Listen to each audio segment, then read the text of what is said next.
Hey, how's it everyone? So we're gonna have a nice relaxed fireside chat here, and no fire, although it does feel like there's a fire dying beat.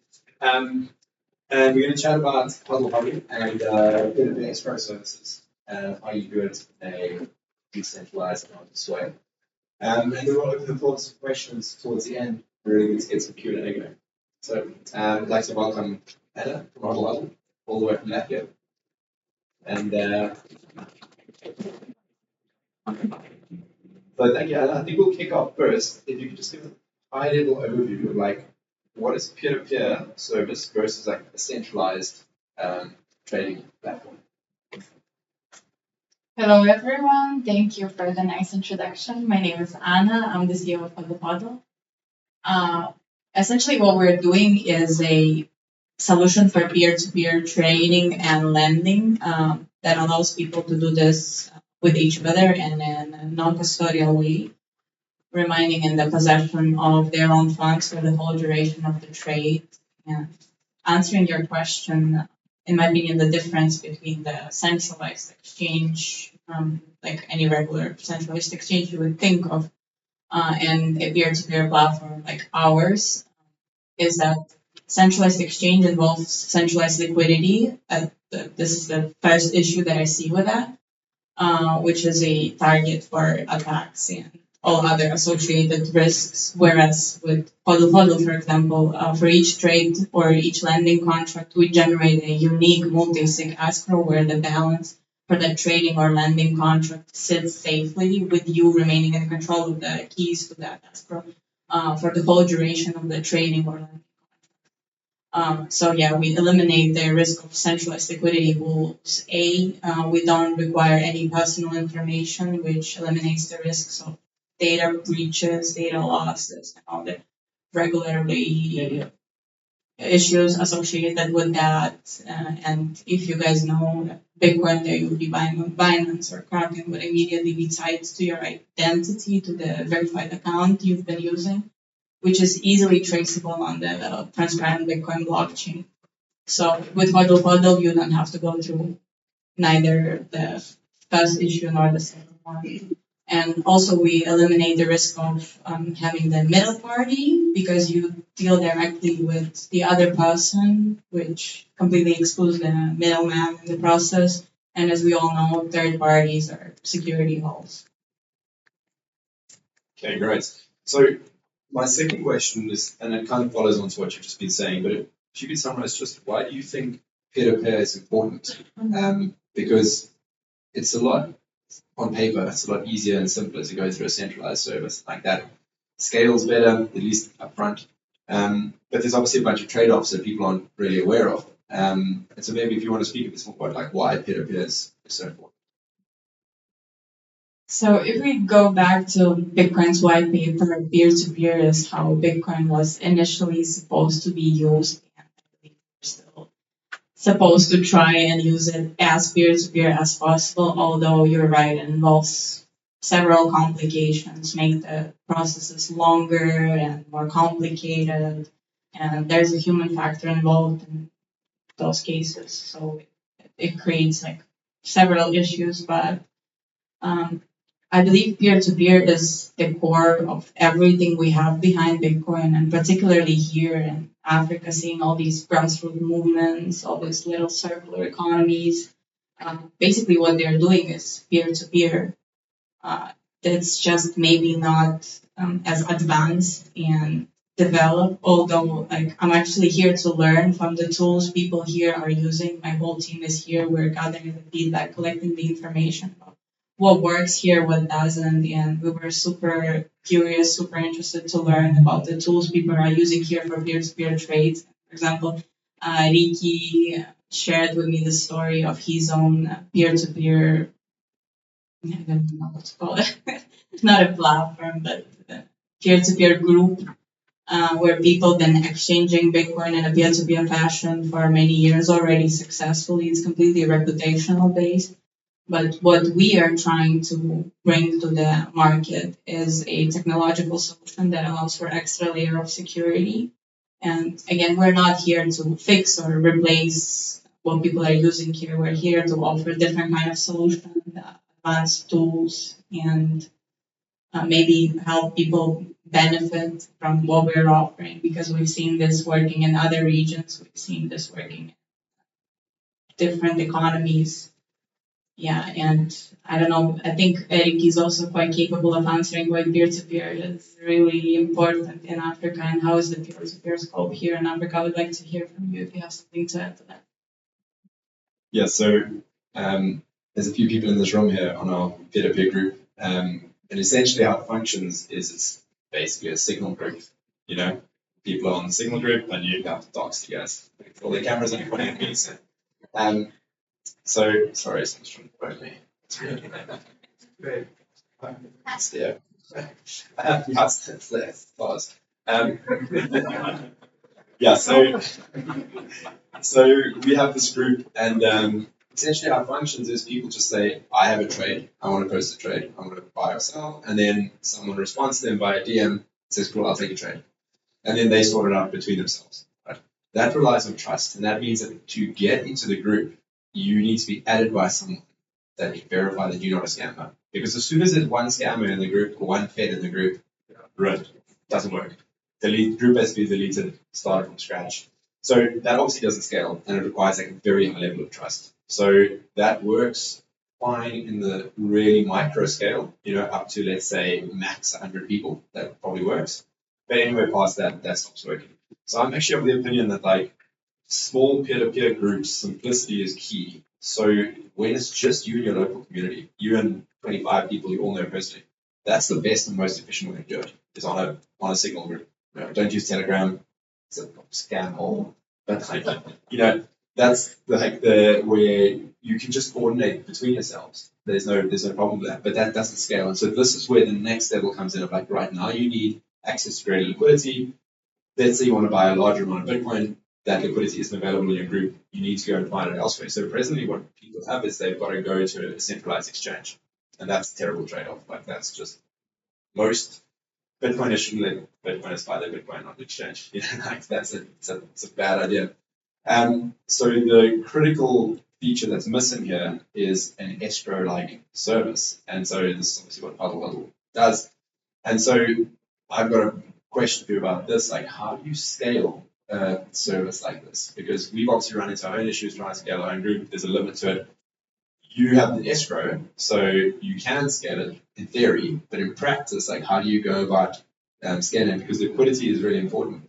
We've seen a lot of people locally who have tried all the different platforms, Vexel, Hodl Hodl, well, actually not Hodl Hodl yet, but Vexel, local Bitcoins that are still here, RoboSats, etc. But often the liquidity is not there, so then they just revert back to the group, the single group. So the question I have is like, how do you ensure there's buyers and sellers in the group, right? That's the critical factor. Great question, and this is exactly the reason why we're here, because we figure out that being on the ground, having your feet actually in the door, talking to people, educating them about your product, talking to local brokers, OTC traders, is the key to building liquidity, because essentially you don't need many traders. It's not like you need 1,000 traders to create the liquidity here in South Africa. 10 sufficient professional good traders are enough to cover the liquidity needs. The problem is that expansion in each region is very region specific, and what worked for Latin America for us, for example, might not work here, and this is why we're here, learning from the people, talking to them, seeing what collaborations we can build, what benefits we can offer to them, payouts, again, collaboration. That's the thing that's been in common in the most cases. For us, that was education. We've always been, since the day one with Hodl Hodl, we've been investing in education, educating people about Bitcoin, our product, self-custody, all the associated perks. And this is how we started actually the first Bitcoin conference back in the days, back in 2017. We started the Baltic Honey Badger conference in Riga, Latvia by our team, the team behind Hodl Hodl. We've been supporting several educational initiatives since then. We've been writing our own educational content. We've been supporting other educators, and this has always been working. And the regions we've been actively penetrating with that are our strongest regions at that moment. It's just that it happened like that we've primarily in the first days of the project, we focused on Spanish-speaking regions and Latin America. That's why it's our strongest region right now. But we see it working. We see similar problems in the global south, and we want to expand the usage of our product in the regions where we see the need for it. So just a question on the market maker side as well. So the way I understand it, if someone's going to sell, typically it's people looking for Bitcoin liquidity, right? They want to buy Bitcoin. That's the issue that we see the most. Like there's plenty of buyers, there's not a lot of sellers. Right? And then when price is low, when the buyers want to be buying, the sellers don't want to be selling. So you end up with this illiquid situation. And the other thing is that if there's a market maker that's providing this liquidity, they need to go and top up their Bitcoin liquidity again somehow. And so how are they doing that? In my opinion, if they're going and buying on a centralized exchange and then selling on a decentralized exchange, they are screwing themselves over so hard. Their future self is not going to be happy with themselves because you're just creating a terrible situation for yourself. But the liquidity should be coming organically from people that are earning Bitcoin and then selling their Bitcoin so they can get to pay their bills. But how do you scale that part, right? Like, how do you find those people that are earning Bitcoin and bring them to the platform? Because by default, those people are going to be quite private about it. This is the tricky part, right? I guess we're starting from the inside out because this is how our company operates. We've been Bitcoin only since day one, meaning all our employees get paid in Bitcoin. They live off Bitcoin and they exchange their salaries through our platform. We've been collaborating with several companies who do the same. We're trying to build relationships with circular economies who function the same way. But again, the question of scaling, it's just actually being there, building relationships with companies, people, economies, educational initiatives. And this is what we're actively focusing on right now. And going back to your question about, not even probably a statement, about those liquidity makers who buy Bitcoin on centralized exchanges. Unfortunately, I believe this is what many people are doing because even in Africa, it's a big arbitrage scheme because people are willing to pay premium buying Bitcoin on peer-to-peer non-custodial anonymous exchanges. You're okay with paying like 3% above the market price, obviously for the anonymity and for all the perks. But yeah, some people unfortunately sacrifice their personal data, but this is how they're making money at this point, and it works. And probably in the future, it's not going to be an ideal scenario for them. But those are the risks. Yes, I've got 2 points on that. So we should actually be thanking these people. They're the selfless heroes who are providing the liquidity into the peer-to-peer market, sacrificing the future self. So thank you to you guys. Maybe they don't realize it, but they are heroes. And then the second thing that's amazing is that you guys actually, your staff members, you bootstrapped the network by having your staff members be the liquidity providers by paying them Bitcoin. That's absolutely brilliant. Very smart. And I really like the idea of incorporating circular economies because they're getting paid in Bitcoin, right? So they themselves can be market makers. It's very empowering. Okay, cool. So next question I've got is you touched on the multi-sig aspect of it. Could you just go into a bit more detail, keep it high level of like the functional elements within the Hodl Hodl platform? So you've got the multi-sig, like how do you do order matching? How do people buy and satisfy each other? Is there a community? How do you solve disputes if a dispute arises, etc., etc.? So Hodl Hodl is not an exchange in your traditional understanding of things. It's more of a marketplace and order book. You go to the website and you have 2 tabs. You can easily switch between the buy and sell Bitcoin tab, where you'll see the offerings from the live offerings from the users, from users who are creating those offers depending on their demands and needs, offers to buy or sell Bitcoin again, with their price conditions, with everything. You can scroll through the order book, you can filter it according to like your preferred currency, your preferred payment method. It will automatically be filtered according to your IP address for your convenience. And then you would pick an offer that works for your criteria and engage in a contract with that person. But first of all, you look at the reputation. We strongly suggest every user to look at the reputation of another user because reputation is the strongest security feature that we have as a peer-to-peer market. It's basically your proof of work that shows how many successful contracts you've completed, what reviews other users have left about you, about your interactions.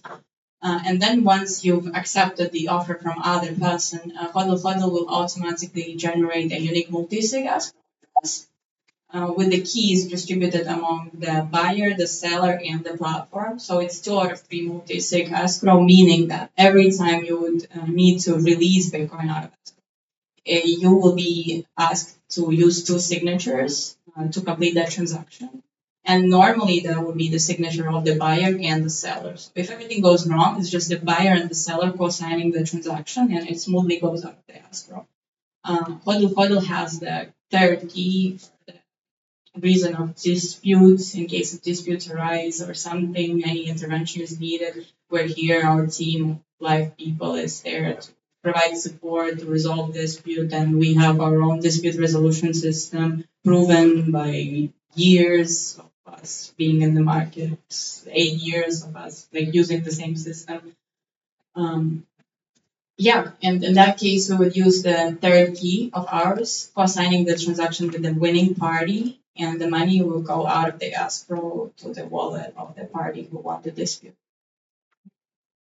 Okay, that makes a lot of sense. On the multi-sig aspect, so do you spin up a new multi-sig with new keys every single time for every single contract?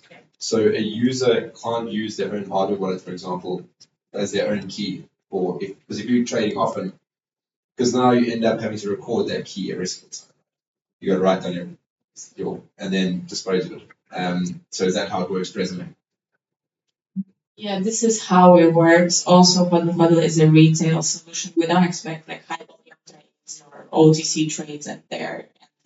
Also, we have the lending platform within Hodl Hodl as well that operates the similar way that Hodl Hodl does.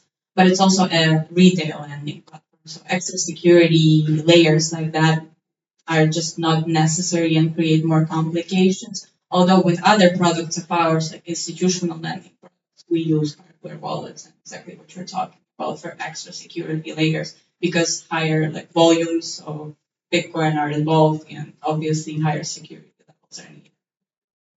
Sorry, I asked my question poorly. What I mean is, are you able, as a Hodl Hodl user, are you able to provide your own key or your own XPub to your own key as one key in the forum for the multi-sig?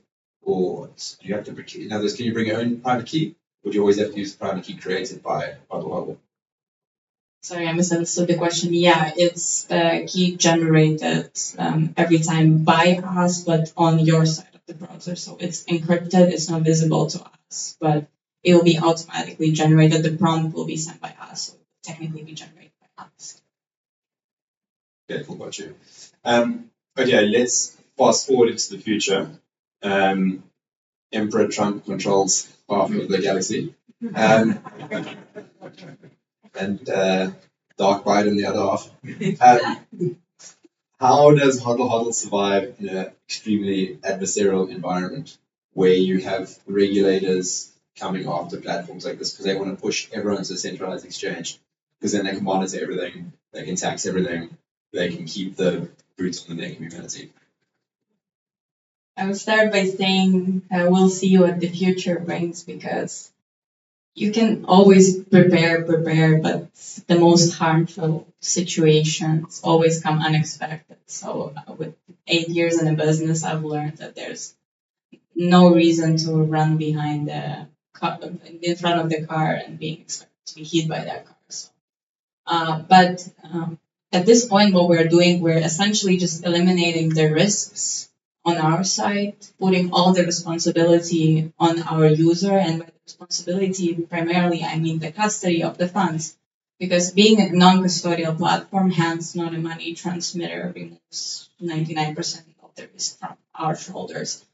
But again, self-custody is a big responsibility. It's a big responsibility for our users. They need to understand and know how to use wallets, how to connect these wallets to the platform, how not to be scammed on the platform, and understand how to follow the clear guidances. But on our end, what we're doing, essentially not having custody over funds, not having centralized liquidity pools, and not storing any personal information of our users. Can Hodl Hodl function in an environment where the government actively goes after Hodl Hodl as an entity?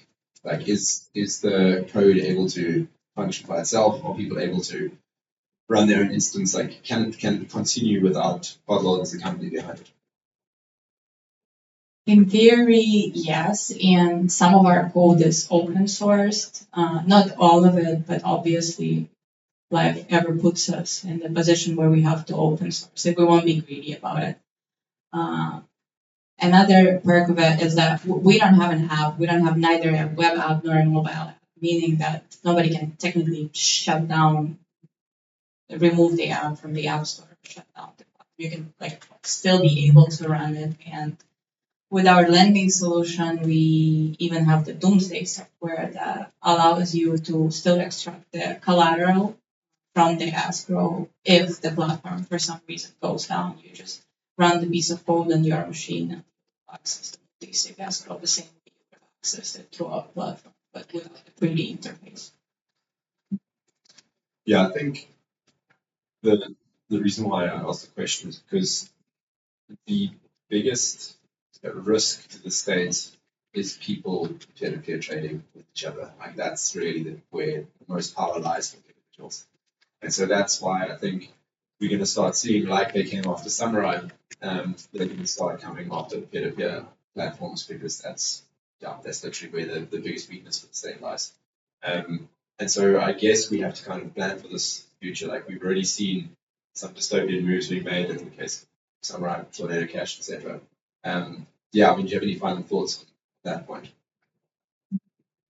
Obviously, it's always good to consider your risks and having a good legal team, being aware of what's going on and constantly monitoring the regulations and understanding what you're doing and not just boldly going for it is the advice I would give any company that is trying to do something in our space. Because at the end of the day, we're all here for the idea. We're anarchists and we believe in A and B and C, but it's not going to be helpful behind the bars, right? So we all want to be here in the same room, building together, sharing ideas. So let's make sure we keep proper attitude.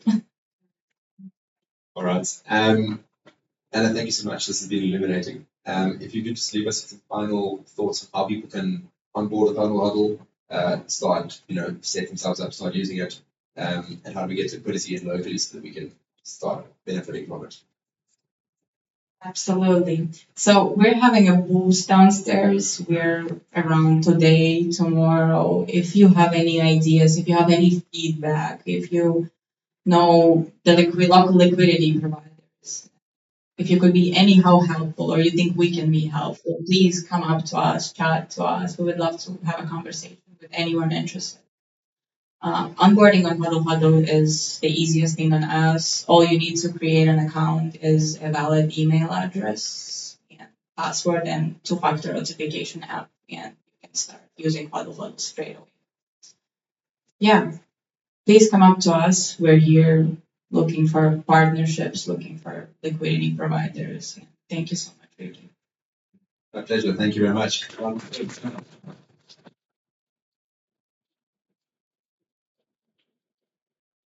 Okay, guys, going to open the floor for questions. Joe, if I can give you the mic to do that, I have to shoot over some of the presentation I got to give on that side. So thank you very much, everyone. Really appreciate it. It's tough being in demand. So that's organized. Thanks, Ricki. Thanks for putting that everyone. Who's got questions for Anna? Yeah, thank you very much. Some of the mechanics of how it's working. I assume once a deal is made, and say I'm the buyer, I make the fiat electronic funds transfer first. And then the seller, then once they're happy, then they will release the address up above the.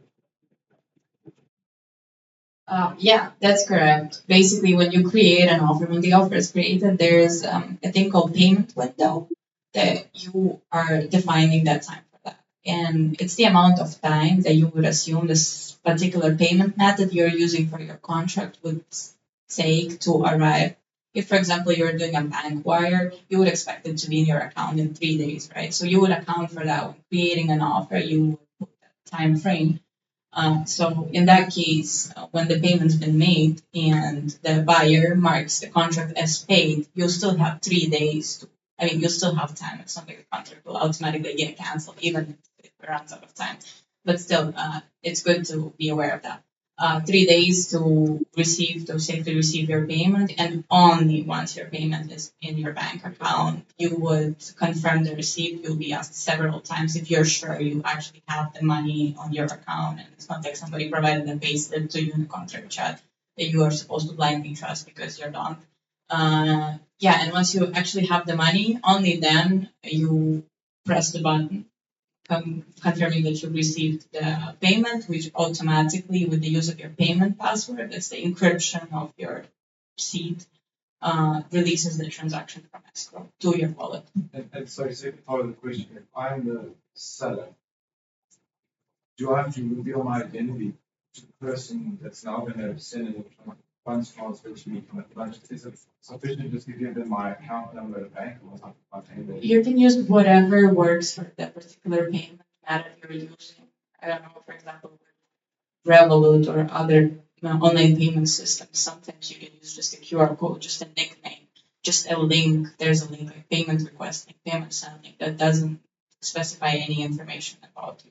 You can use a phone number for some bank it works. You can provide any kind of information that works for the payment wire. Yeah, maybe I don't know how commercial banks work. If your name of the account or is their number just They need an account number and name for an EFT. It depends. It depends on the bank. It depends on the wired type. But yes. I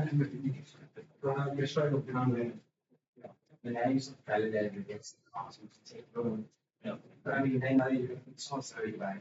So it's more to keep your identity from the buyer. Anyhow, we always recommend users to do a prior research on the payment methods they are willing to use, because obviously some payment methods are riskier than others. For example, we have PayPal enabled as a payment method, but we never recommend users actually using it because you know the reverse schemes and stuff that happens with PayPal. People do it at their own risk. I was just wondering, the second when you said there is sufficient when there are 10 liquidity providers or so, actually, how much of the data unlocked are then these liquidity providers? Absolutely, but you have to understand that most of them would probably be, if they're like big liquidity providers like that, they would be regulated OTC desks. We also have those on the platform. And some of them might even require personal information because they're regulated funds, for example, but they would clearly identify that in the offer description and follow the platform guidance or something like that. But yeah. Anyone else with the last question before we step out the door? You got one at the back there. Are these transactions on chain or with support any level 2s? So right now, at the moment, Hodl Hodl only works on chain. Actually, we were the first peer-to-peer platform to enable Lightning back in 2019. But due to the custodial nature of Lightning itself, we had to remove it several years later, and we've been exploring the ways how we can get Lightning back on the platform for years until we discovered Arcade. And this year, we're actively working on integrating Arcade for our non-custodial escrow model that would allow us to do Lightning liquid swaps, basically that's a gateway for layers 2 for us. And that's it, cool. So if your private key is stored in the browser, does that mean my username, password, and 2FA is what unlocks that private key in the multi-sig? No, because a payment password is a completely separate thing. So in order to create an account, you only need an account password and a username, like an email address. But then when you already have an account and before you are engaging in a contract. So as I said, every time Hodl Hodl generates a unique multi-sig escrow. And when this multi-sig escrow is generated, this payment password is being created and used. So it's a completely separate thing that's For each trade?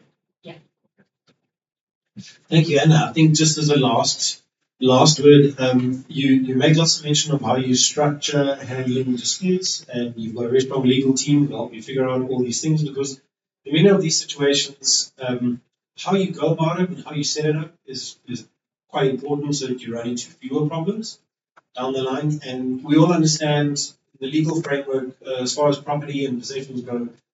Possession is 9/10 of the law, right? And then that's where Bitcoin in self-custody is 10/10, fully and done. Can you speak a little bit to how your legal team approaches ensuring, making sure that all that's there, and roughly a timeline if you think you'll be able to get Lightning in a way that it passes your standards for self-custodial and, yeah. Regarding the Lightning question, I would like to say 2 weeks, but my technical team is right there, so I don't think they will agree. We're actively working on it, and probably in the next few quarters we already have something to present. Regarding the dispute resolution system, there's not much I can publicly share because obviously this is not a policy you would disclose because scammers are smart and they always find get-arounds about everything you would put on publicly. But I must assure you that we have a system that's been tested for years, and again, we've been operational. Hodl Hodl trading platform has been operational for more than 8 years already, and the percentage of the disputes comparing to the regular trades is really, really low, between 1% and 2% normally. So, yeah. That's a positive number. What a great way to end this Fireside. Thanks to Ricki and thanks to Anna for making the time. Thanks to all of you for being here. Please go to this website, some of your time. Thanks, everybody. See you all tomorrow.